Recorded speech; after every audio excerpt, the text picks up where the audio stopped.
নমস্কার বন্ধুরা, শুভ সকাল। অনন্যা রান্নাঘরের রেসিপি নিয়ে চলে এসেছি। দেখো, মানকচু আর একটা আলু চিংড়ি মাছ দিয়ে করবো আজকে। চলো যাওয়া যাক, সিদ্ধ করে আমি তোমাদের দেখাচ্ছি। দেখো, সিদ্ধ হয়ে গেছে। আলু, মানকচু, চিংড়ি মাছ নিয়ে নিয়েছি। কড়াই বসিয়ে দিয়েছি, তেতে গেছে কড়াই। দিয়ে দেবো ফোড়ন, কালো জিরে দিয়ে দিলাম, একটা তেজপাতা দিলাম। ভালো করে ভেজে নেব। আলু দিলাম, মানকচুটা দিয়ে দিলাম,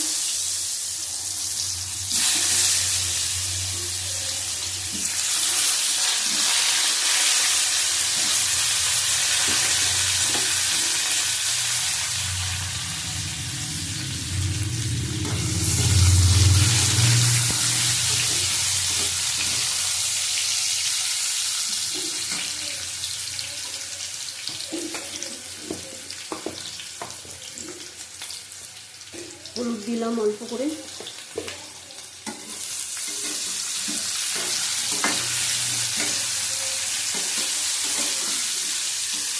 ভেজে নেব ভালো করে। দেখো, মানকচু ভাজা হয়ে গেছে, তুলে নেব।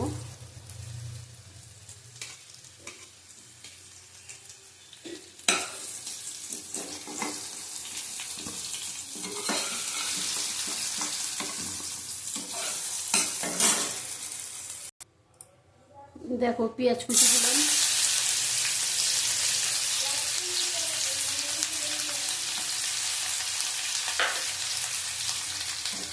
ভালো করে ভেজে নেব।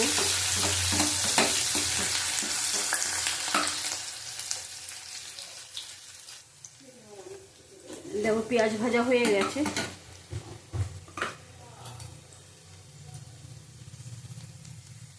রসুন বাটা দিলাম,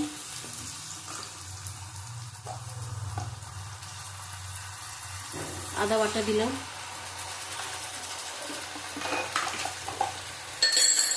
ভালো করে কষিয়ে নেব। আবার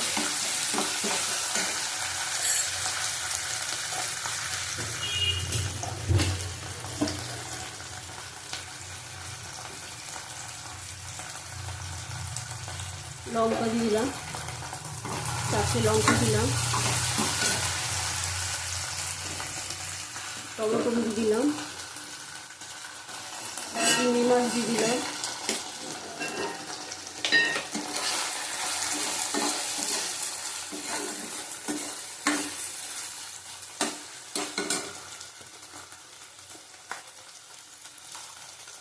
নুন দেব পরিমাণ মতন,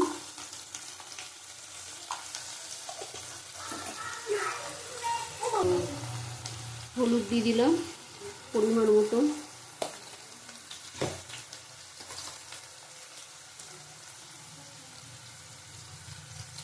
কাশ্মীরি লঙ্কার গুঁড়ো দিলাম 1/2 চামচ। আবার কষিয়ে নেব ভালো করে।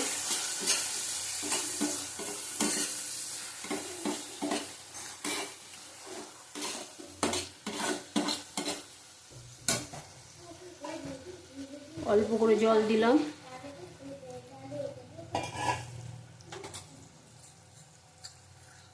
জিরের গুঁড়ো দিলাম 1 চামচ।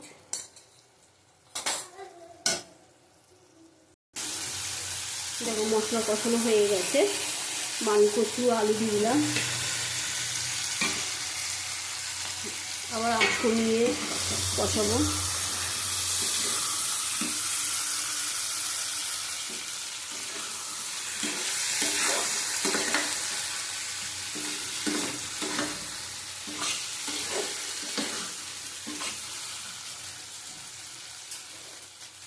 অল্প করে জল দিলাম,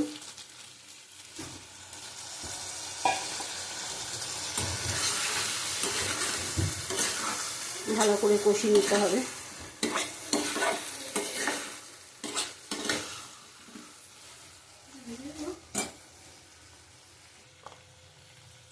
দেখো, অল্প করে চিনি দেবো, 2-4 দানা চিনি দিলাম। আবার একটু কষিয়ে নেব।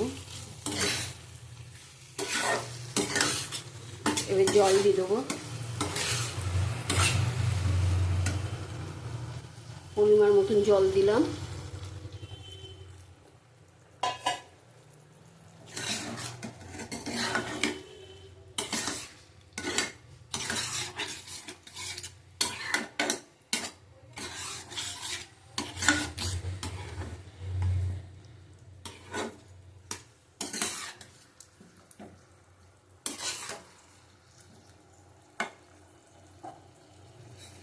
গা মাখা হবে তরকারিটা।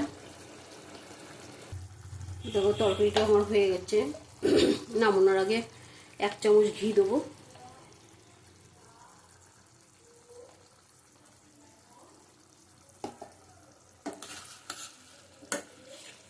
এটা ঝোল হবে না, গা মাখা হবে।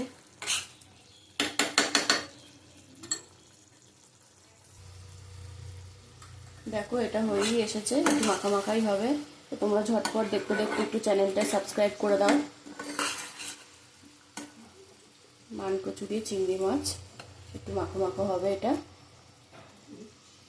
ভালো লাগলে অবশ্যই কমেন্ট করো, লাইক করো আর সাবস্ক্রাইব অতি অবশ্যই করো।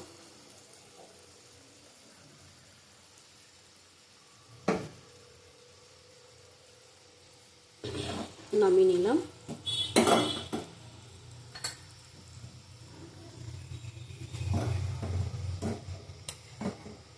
এইভাবে একবার করে খাবে, খুব ভালো লাগে এই তরকারিটা, মানকচুর তরকারি।